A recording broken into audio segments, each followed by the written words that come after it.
내가 왔다. 하나님의 나라가 가까웠으니 회개하고 기쁜 소식을 믿어라 하고 말씀하셨다. 아멘. 현대인의 성경 버전은 좀 새롭죠? 새롭습니다. 근데 요즘 세대에 맞게 우리가 적응해 가려면은 우리는 좀 시간이 필요해요. 우리 한국 사람들은 이런 책을 좀 많이 읽을 겁니다. 그래서 개역한들이나 개적성경은 이게 뭐야? 그럴 거예요. 근데 우리는 거기에 젖고 쩔어서 그게 더 편하죠. 그래서 어떤 버전을 읽느냐 따라서 그게 마음에 이게 와닿고 느껴지고 접합점이 어떤 부위가 다른 것 같아요. 그건 또 맞는 것 같아요. 여러분은 성경을 읽으면서 마음이 어떻습니까? 그냥 편안하고 또 은혜스럽고 감사하고 그러기만 하나요? 아니면은 긴장감이 있고 박진감도 있고 또 오늘 제목의 말씀 같이 무슨 급박성을 이렇게 갖게 되고 그러는 적도 있나요? 근데 그런 경우는 사실 드물 것 같아요. 저도 아무리 그런 출급기 상황이 얼마나 긴박합니까? 그죠? 얼마나 다급해요. 옷 다 챙겨 입고 지팡이도 짚고 여기 땅 하면 도망 나가는 그런 얼마나 이걸 영화로 만들어져 있는지 아마 그거 못 봤는데 그거를 참 진짜 잘 표현을 해가지고 묘사하고 배우들과 감독이 일체가 되어서 하면 그거 정말 볼만할 거예요. 그렇지 않겠습니까? 만약에 우리가 그런 상황 돼보세요. 지금 피난길에 올랐는데 짐 싸야 되고 이럴 때 먹을 게 챙겨지겠습니까? 그런 상황의 급박성을 출애굽기 읽으면서 급박한 상황에 함께 들어가 보셨는가? 그래요. 홍해 갈라지는 사건 또 떴습니까? 바로 군대들이 전부 다 600마일 필드로 쫓아오는 뒤가 점점 다가오는데 그것도 얼마나 긴박성이 있어요. 위기감이 있고 아우성치고 애들 울부짖고 그런 상황에 우리가 처해졌다면 양쪽에 있는 물벽 그것도 얼마나 두려운 거예요. 그게 신비롭고 감탄스럽고 우리가 그걸 구경할 그런 틈이나 있겠어요? 그렇지 못하잖아요. 그냥 앞만 보고 도망가는 그런 판에 그런 위기, 긴박감, 급박한 그런 상황을 우리 생각을 해봐요. 사사기 때도 마찬가지입니다. 얼마나 사람들은 몰라요. 근데 하나님이 보시기에는 하나님의 눈과 하나님 마음으로는 얼마나 저 땅에 있는 백성들 상태가 절체절명의 위기의 죄악의 상황에 꼭지점에 올려져 있는가. 지금까지 바람만 불면은 떨어져서 그런 위기감, 그런 거 사사기 읽으면서 우리가 느껴지는 경우는 사실 아주 드물 겁니다. 오늘 본문이 있는 마가복음이 그래요. 마태복음이나 누가복음에는 그런 게 없죠. 예수님이 잉태되고 또 태어나고 성장기, 소년기 이런 모습이 얼핏 보여지면서 오늘 마가복음의 내용과 후반부에 좀 지난 다음에 이렇게 만나지는 그런 사건인데 오늘 마가복음 말씀 보면은요, 그래요. 시작부터가 얼마나 이 내용이 박진감 있게 또 진행성 있게 이렇게 펼쳐지는지 그거를 보게 돼요. 아주 시작부터 박진감 있게 전개됩니다. 그래서 개역개정판으로 한 번 더 읽어드리면은 하나님의 아들 예수 그리스도의 복음이 시작이라 이렇게 시작돼요. 다른 거 다 필요 없어요. 거절미하고 그냥 복음의 전파, 복음의 시작, 복음의 사람들한테 알려주고 들려주고 보여주는 게 그만큼 시급하고 급박스럽고 또 절박하고 그렇다는 말씀이에요. 그러면서 시작이 되면서 세례 요한이 모습을 보여지면서 거기에서 광야에 외치는 소리가 막 들려집니다. 광야에서 막 소리가 들려져요. 이 소리가 보통 큰 소리 아니지 않겠습니까? 온 세상 사람들이 다 들릴 수 있을 정도로 좀 확대시키면은 그럴 그 광야에서 외치는 소리가 있는데 그 말씀이 그 소리가 뭐냐면 너희는 주의 길을 준비하라. 그의 오실 길을 곧게 하라. 이거예요. 그리고는 준비되어진 곧게 된 그 길을 따라서 오신 예수 그리스도 메시아께서 이제 세례를 받으시고 15절에서 이제 말씀하세요. 이르시되 때가 찼노라. 어떤 때? 하나님의 나라가 도래할 그 때가 찼노라 말씀하세요. 그리고는 때가 찼으니 하나님의 나라가 가까이 왔으니 먼저 이제 해야 할 일이 무언가를 말씀하세요. 회개하라. 그리고 복음을 믿으라. 얼마나 사람들이 회개하는 것이 급박하면은 얼마나 사람들이 회개해야 할 것이 이렇게 절체절명의 그 긴장감이 있는 그런 상태인가를 말씀해 주신 거예요. 다른 것 말씀하시는 게 아니에요. 믿어라, 따르라, 와라, 보라가 아니에요. 회개하라. 회개하고 나서 뭐라 그러십니까? 복음을 믿으라. 회개하고 나서 나에게 와라. 회개하고 나서 나를 만나라. 회개하고 와서 나를 따르라. 회개되지 않은 마음으로는 주님을 온전히 보지 못하고 만났어도 보지 못하고 듣지도 못하고 깨닫지도 못하고 따르지도 못한다는 그 말씀입니다. 그래서 이 말씀은 천국이 가까이 왔기 때문에 서둘러 회개를 해야 하지만 거꾸로 천국이 바로 코앞에 왔기 때문에 바로 임박했기 때문에 그 급작한 상황에서는요 어쩌면 회개할 시간이나 기회가 아예 없거나 그 회개할 수 있는 찬스 기회가 상당히 제한적일 수 있다는 거예요. 다시 말하면 회개할 수 없다는 그런 말이 되는 거예요. 왜?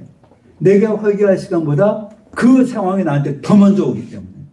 그 말씀이에요. 그래서 아직 천국이 가까이 오고 있는 중에 너희들은 서둘러서 회개를 하라고 말씀해요.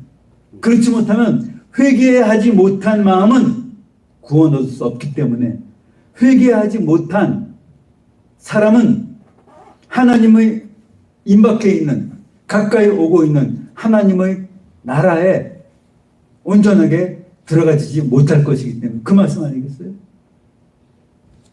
하나님의 나라가 가까이 왔으니 회개하라. 지금이라도 이제라도 늦었지만 회개하라 그 말씀이에요. 그래서 이 긴박한 위기의 순간인 천국 도래의 심판이 되는 그 시간이 아주 빠른 속도로 우리에게 다가오고 있을 때 그 다가오는 시간 이전에 우리가 그것에 대비해서 해야 할 일이 무엇인가를 말씀하시는데 다른 어떤 것이 아닌 회개하라 그 한마디세요. 회개하면 회개에 뒤따르진 수없이 무한대의 변화와 무한대의 사건이 우리의 믿음의 역사에 믿음의 발자국에 일어날 것이기 때문에 그 말씀을 하는 거예요. 그래서 먼저 세례 요한이 보내졌고 이제 이분이 우리에게 세례 요한이 다시 이사야보다 먼저 와야 한다는 그런 말씀을 하신 것도 우리가 언제 다뤄봤지만은 그렇습니다. 그래서 준비된 그 마음 무엇으로 회개로 준비된 마음에 주님께서 우리 그 길을 타고 길을 따라서 오신다는 겁니다. 준비되지 않은 마음들, 주님의 오실 길이 닦여지지 않은 그 회개되지 않은 마음들에는 주님의 만날 수 있는 그 기회를 상실되거나 그 노아 때 그리고 소돔과 고모라 때 상황이 얼마나 이 상황입니까? 급박하고 또 다급하고 절박한 상황이었는지 우리는 알아요. 책을 통해서, 말씀을 통해서. 그 소돔 고모라가 불에 유황불이 떨어져서 그 아비규환의 그 현장을 우리는 보았지 않습니까? 그걸 뛰쳐나온 당에서, 천사들의 이끌림 당에서 그 가족들이 나왔던 그 긴박한 상황을 우리는 손에 땀을 흘리면서 아우 저걸 했잖아, 아우 저걸 하면서 그 현장을 보고 있었어요. 그런데 안타까운 것은 소돔 고모라에 있는 사람들은 그 실제적인 상황을 맞게 사람들의 상태는 어떻습니까? 아주 태평했어요. 어제의 삶, 그제의 삶, 오늘 그냥 살고 있어요. 내일도 똑같을 겁니다. 어제나 오늘이나 한결같이 똑같을 거예요. 몰라요, 그 위기 상황을. 아무리 세례요한이 광야에서 외치고 소리 질러서도 사람들은 그냥 그 소리는 바람 소리에 지나지 않았습니다. 밖에 바람이 오늘 부는데 왜 이렇게 바람이 불지? 왜 이렇게 바람이 불지? 이거하고 다른 바가 없어요. 소돔 때, 노아 때는 안 그렇습니까? 노아 때도 그렇게 노아와 노아 가족이 그렇게 복음의 말씀을 전했어도 그 형제들, 오빠들, 친척들, 또 이웃 아줌마들, 아저씨들한테 그렇게 말씀을 전했어도 그 사람들 한 사람도 노아의 그 복음을 듣지 않았고 거기에 참여했습니다. 들렸겠죠. 그러나 바람 소리였어요. 들렸겠죠. 망치 소리였습니다. 그냥 들려주고 마는. 그래서 노아와 노아의 가족 외에는 방주에 들어간 사람이 없고 롯의 가족 외에는 그나마 사위들은 어땠습니까? 농담하는 줄 알았대요. 그죠? 롯이 장인어른이 장모님이 또 장모님 아마 그 얘기를 안 했을지도 몰라. 나중에 보면 소금 기둥 변해졌으니까. 그래서 예수님이 누가복음 19장에서 너희는 롯의 처를 기억하라 말씀하지 않습니까? 그러니까 왜 누가복음 그때 롯이 그 탈출되어서 나오는 그 시간대가 몇입니까? 한밤중이거나 아니면 새벽에 임박한 그 시간이에요. 롯 가족이 소알성에 당도하니까 해가 돋았더라 그 표현이 있잖아요. 그러면 한밤중이었어요. 그럼 그 한밤중에 지금같이 가로수길, 가로등 불도 없고 상점마다 불이 켜져 있는 그런 때도 아닌데 그 한밤중에 아무것도 보이지 않은, 그러나 그 소돔성은 이미 불에 타고 있었죠. 무엇이 궁금해서, 무엇이 안타까워서, 무엇을 볼 게 있어서 롯의 처는 그 뒤를 돌아봤을까요? 아직 챙겨 나오지 못한 가재도구들 또는 뭐 귀금속들, 또 캐시가 좀 남아있을 텐데 내가 더 챙겨왔어야 그런 것들, 그 마음이 미련 남아서 돌아봤을 거예요. 옆집에 나하고 라면 세면 모여서 남편 흉보고 그랬던 그 옆집 아줌마는 괜찮은가? 그런 걱정 하느라고 아마 뒤돌아봤을 겁니다. 그랬더니 너희는 곧바로 주님 말씀하잖아요. 죽음에서 내려오지도 말고 산에 올라가서 내려오지도 말고 밭 가는 사람들 그 뒤돌아보지 말고 쟁이 가는 사람들 뒤돌아오지 말라 그랬었는데 그만 뒤돌아본 순간에 소금 기둥 뜨고 말았던 그 롯의 처를 기억하라 말씀하신 거예요. 오늘 그 긴박한 상황에서 천사가 뭐라 그럽니까? 너희는 앞만 보고 가라 그랬어요. 뒤돌아보지 말고 머물지도 말고 뒤돌아보지도 말고 앞만 보고 가라 그랬어요. 근데 롯의 처는 머물지 말라 그러는데 섰어요? 뒤돌아보지 말라 그러는데 뒤돌아봤습니다. 그랬더니 그 결과가 그래 돼요. 우리에게 그 지금 이 죄 많은 세상에서, 죄악된 세상에서 롯의 가족들처럼 또는 오늘 광야에서 매일 쳐지는 그 급박한 말씀, 주의기를 준비하고 주의 첩경을 예비하라는 그 말씀이 우리 귀에 들려올 때 너희들은 머물지도 말고 뒤돌아보지도 말고 앞만 보고 가라고 했을 때 그 말씀이 우리에게 담겨져 있으면 그 담겨진 말씀대로 살아야 한다는 거죠. 그런데 문제는 들렸어도 마음에 담겨져 있어도 그냥 거기에 어코모데이션 그 상태로만 있는 거예요. 그냥 거기에 안주되어 있는 겁니다. 그러니까 우리 믿음이 우리 신앙의 활동력이 없거나 약해질 수밖에 없다는 거예요.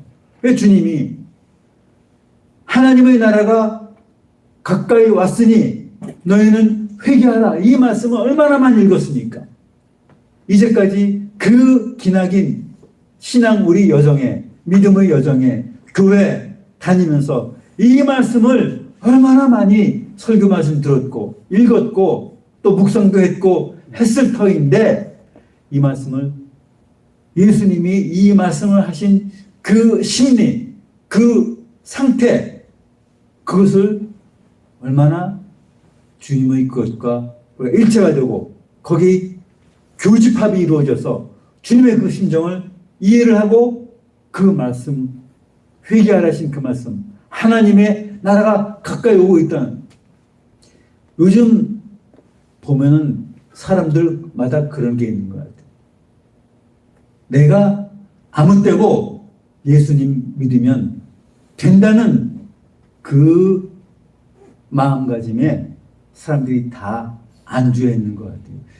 주 예수를 믿으라 그러면 너와 내 집이 구원을 얻으리라 이 말씀에 온전한 말씀의 뜻을 다 깨닫지 못하니까 그 문구에 속는 거예요.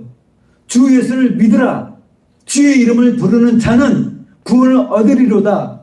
그러니까 아무 때고 내가 예수님을 영접하고 믿기만 하면 나는 말씀 그대로 구원을 얻으리라. 그걸 믿는 거예요. 그 믿는 믿음 때문에 사람들이 믿음을 잃어버린 거예요. 내가 예수를 믿어주기만 하면 내가 예수를 영접해 주기만 하면 예수님은 기다리고 있다가 언제든지 나에게 구원 얻게 하는 믿음으로 날 구원 얻게 하고 가까이 오고 있는 하나님의 나라는 곧 와서 나를 데려갈 거라고 믿고 있는 거예요. 근데 믿음이 그렇게 오지 않겠습니까? 예수님이 그렇게 영접되는 거 아니었습니까? 우리 그 사형리에서 예수님 영접기도 그 몇 줄 우리가 목사님이 따라하세요 해서 따라서 했던 그것으로 예수 영접됩니까? 그렇지 않잖아요. 그거는 우리 마음가짐의 준비 상태 이것을 다져지는 그런 것일 뿐 거기서부터 우린 시작이에요. 구원은 광야에 있는 게 아니라 광야에서 훈련받고 준비되고 예비된 그 사람들만이 가나안에 들어갔을 때 거기에 구원이 완성되고 이루어진 거죠. 그 훈련이 부족했던 사람, 훈련해서 나가고 있는 사람들 전부 다 뭐라고 한다고 말하셨어요. 그러나 온전히 훈련되어진 사람들, 그들만 갈렙과 여호수아, 우리 지난주에 여호수아 읽어졌습니까? 함께 그 가나안의 구원의 그 장엄한 그 광경도 우리 봤지 않습니까? 그거예요. 가나안에 들어갔어야 구원이 이루어진 거랍니다. 광야에서는 거기에는 구원은 있되 그 증거가 있고 실상이 있지만 그러나 아직은 가나안에 들어갔어야 된다는 그거를 그 사람들은 알고는 있지만 그러나 그것을 성공하지 못했던 겁니다. 그래서 오늘 우리에게 주신 이 급박한 복음의 시급성 이거를 우리도 어쩌면 교회 다니고 있으니까 예수 믿어왔으니까 내일도 모레도 예수 믿을 거니까 나와 구원은 걱정할 게 없고 염려될 게 없다는 그 안주함에 우리가 있다면 다시금 우리 지금 사사기 읽고 있는데 얼마나 사사들을 하나님께서 애타는 마음으로, 절박한 그 마음으로 보내셨는가를 알 때, 심지어 그 위대한 사사 삼손마저도 그렇게 우리를 실망시키는 그런 모습이 있는데, 그렇다면 우리는 어떻겠느냐 이거죠. 이 복음 한 구절 한 말씀 읽을 때마다 우리 마음은 긴장되어야 돼요. 두렵고 떨림으로 너희 구원을 이루라 하셨습니다. 언제 말씀을 읽을 때 두렵고 떨림이 있었습니까? 종말론을 들어도, 둘째 사망 얘기를 들어도, 베드로후서 3장의 말씀에 나오는 지금 너희가 보고 등산도 하고 또 스카이다이빙도 하고 하는 그 산과 하늘은 새하늘과 새 땅이 창조될 때, 내려올 때 그때까지만 보존시켜 두는 어떤 배경, 연극용어로 뭐라 그럽니까? 그 도구 이상 아니라 그러셨는데, 세상에 지금 있는 것, 절대적인 것 아무것도 없는 거라고 말씀하셨는데, 우린 그것들보다 연약한 우리가 얼마나 그 믿음의 이 삶에서 성공하겠느냐, 그 말씀을 주십니다.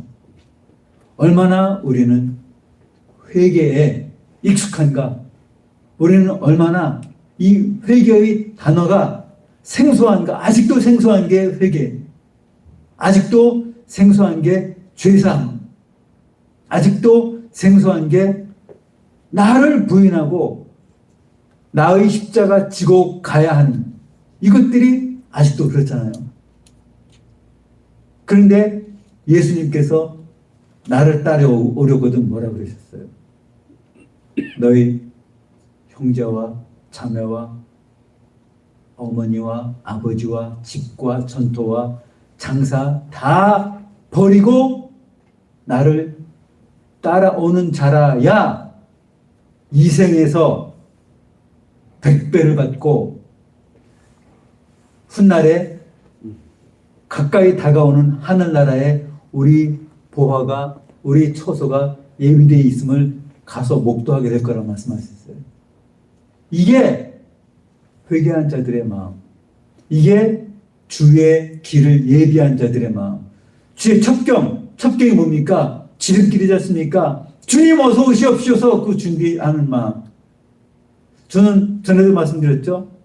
지금은 그 점에 대해서는 많이 제가 가까이 갔다고 자부를 하지만은 전에 어떤 목사님 기도하면서 또는 저 대비하면서 주여 어서 오시옵소서 기도를 하고 막 그래요.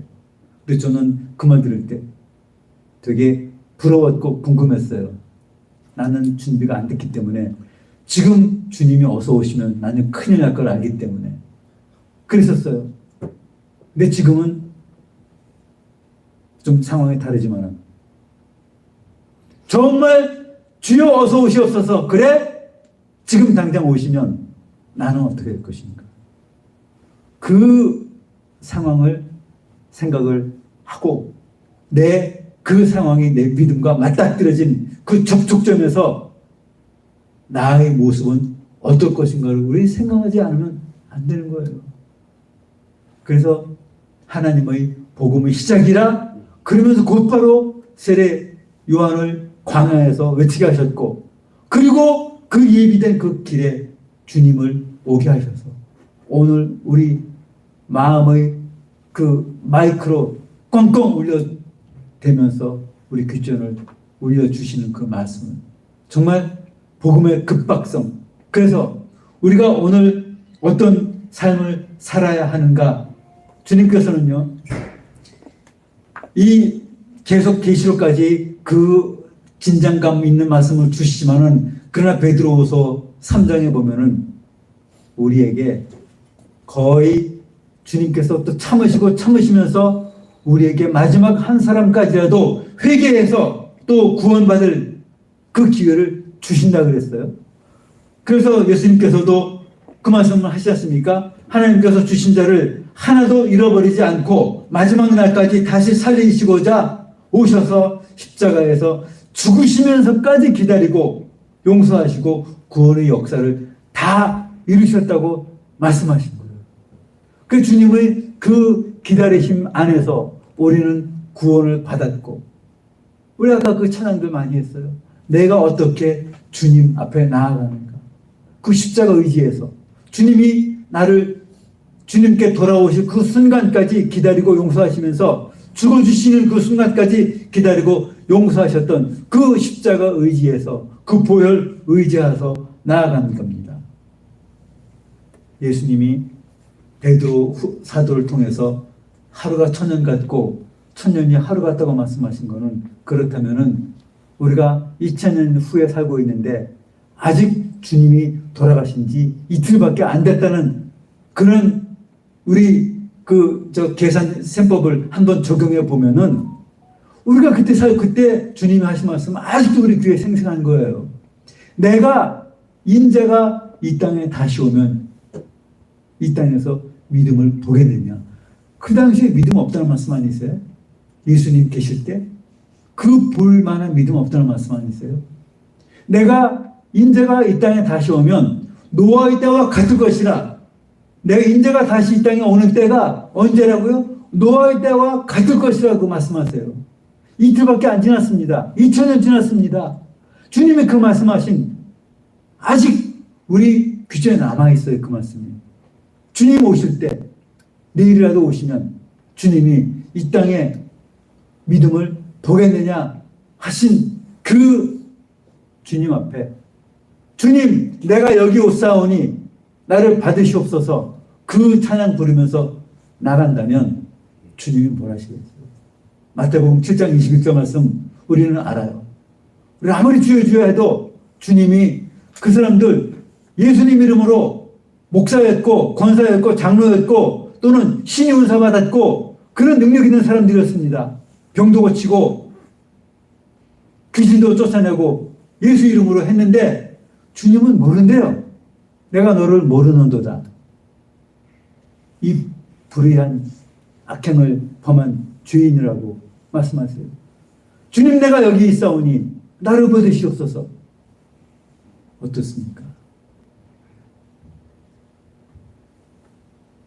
하나님 나라가 가까웠으니, 천국이 가까웠으니 회개하고 복음을 믿으라. 그 믿음, 우리는 회개한 마음들의 그 복음의 말씀을 받았고 믿고 있으면, 그러면 이제는 그 말씀이 뭐가 되어야 하는 겁니까? 그래서 자기가 부인되어야 하고, 자기 십자가가 나한테 메어져 있는 것, 들려져 있는 것을 우리 신앙의 눈, 믿음의 눈으로 보여줘야 돼요. 내가 부인되고 있는가? 내가 내 십자가를 지고 있는가? 주님께 나온 젊은 청년을 우리는 알아요? 청년이 나왔습니다. 주님, 제가 선하신 선생이시여, 내가 어찌하면 영생을 얻겠나이까? 주님이 뭐라 하십니까?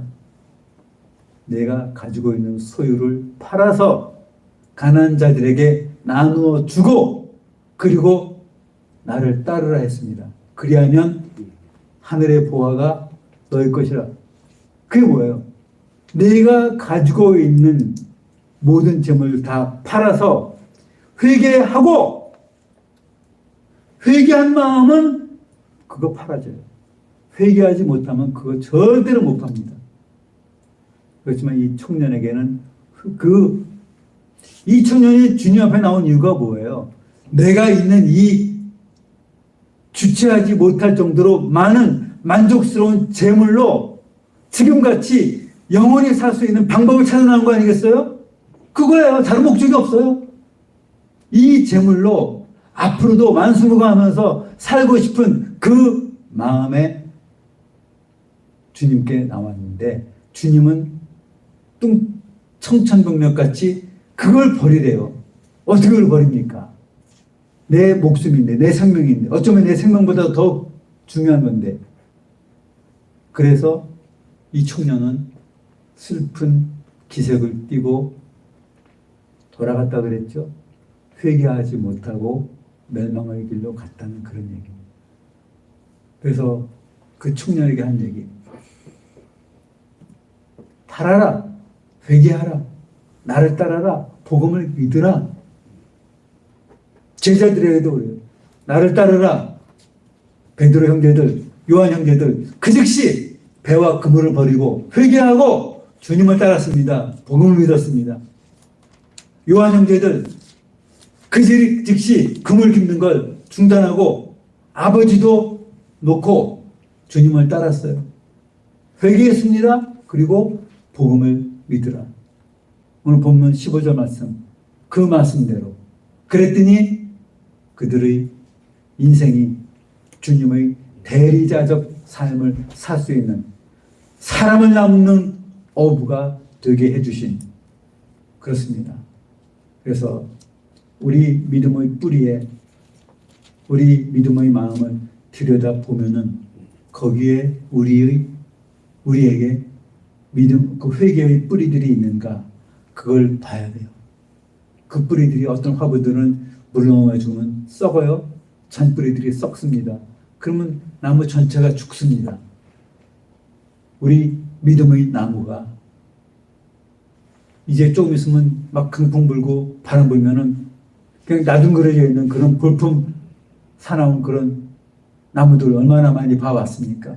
그런 나무여서는 되지 않아야 한다는 걸 우리는 그 나무 볼 때마다 알아요. 내가 저 믿음의 나무인데 내 믿음의 나무는 저렇게 부풀져서 부러지고 깨지고, 성경 어디에도 구원이 쉽다 말씀된 구절은 없습니다.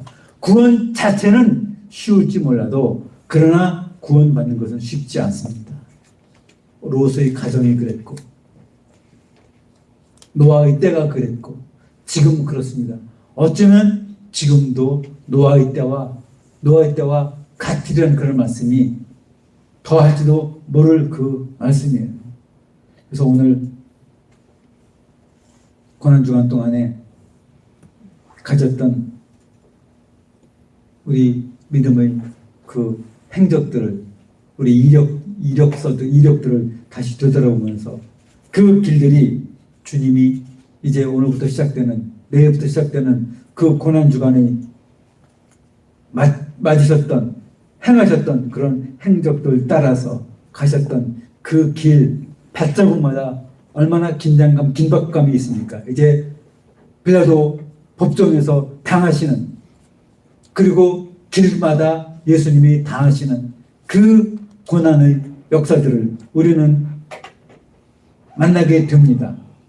그런 긴박감에서 우리도 그 주님이 당하시는 그 고난을 함께 체험하고 맛봐야 하는 책임과 의무가 우리가 있어요.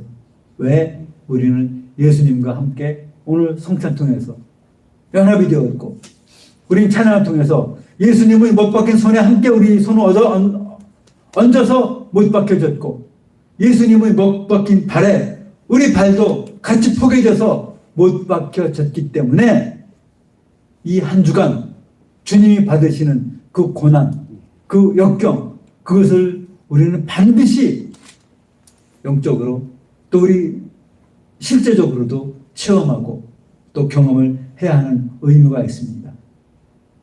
이런 때 세상 풍조와 물질의 가치에 지배당하고 영원히 피폐당하는 그런 때일수록 우리에게 더욱 절실해지는 것은 주여 구원 얻는 자가 적으니까 물어봤을 때 주님은 말씀하셨어요. 좁은 문으로 들어가기를 힘쓰라. 들어가고자 하여도 들어가지 못할 자가 많으니라. 그 말씀을 제자들에게 했습니다. 바리새인들이 주님께 나와서 물었을 때 이 말씀을 하셨어요. 롯의 초를 기억하라. 이 말씀은요, 예수님이 십자가에서 돌아가시기, 예루살렘에 입성하시기 며칠 전에 하신 말씀이에요. 예수님이 돌아가시기 며칠 전에 롯의 초를 기억하라 하신 말씀은 오늘 우리에게 그 말씀을 주신 거예요. 이제 이 세상에서 인류 역사에서 가장 긴박하고 위기 상황이 임하게 될 그 상황이 있기 며칠 전에 그 말씀을 하신 걸 우리는 기억을 해야 됩니다. 그 말씀들은 누구도 다 롯의 처가 될 가능성이 얼마든지 있기 때문에 그 말씀을 기억하여 주신 거예요. 그 순간에 우리가 롯의 처 입장이었을 때 우리는 소돔 고모라를 돌아보지 않을 것인가. 그래서 구원의 복음을 주님께서 급박하게 전하면서 우리에게 주셨습니다. 회개하라. 그리고 복음을 믿으라. 그리고 그 믿은 복음을 어떻게 하냐고요? 너희는 온 천하에 다니며 만민에게 이 복음을 전파하라. 너희들에게 전파된 그 복음을 믿은 것 같이 너희도 그 복음을 전파하라. 그러셨어요. 때를 얻든지 때를 못 얻든지 항상 힘쓰면서 온 천하에 다니며 만민에게 복음을 전파하라. 이 말씀에 주인공들 되셔서 임박한 그 멸망의 때를 대비하는 영적 승리자들 다 되십시다. 주님 감사합니다. 이 시간 주님께서 간절한 마음으로 급박한 심정으로 말씀을 주셨습니다. 하나님의 나라가 가까이 온 이때 너희는 무엇보다도 먼저 회개하라. 그리고 복음을 믿고 나를 따르라 하셨습니다. 그 말씀 주셨으니 남은 인생 주님의 말씀에 순종하는 아름다운 순종의 예배자 되게 하시옵소서. 예수님 이름으로 기도합나이다. 찬송가 357장 찬송합니다.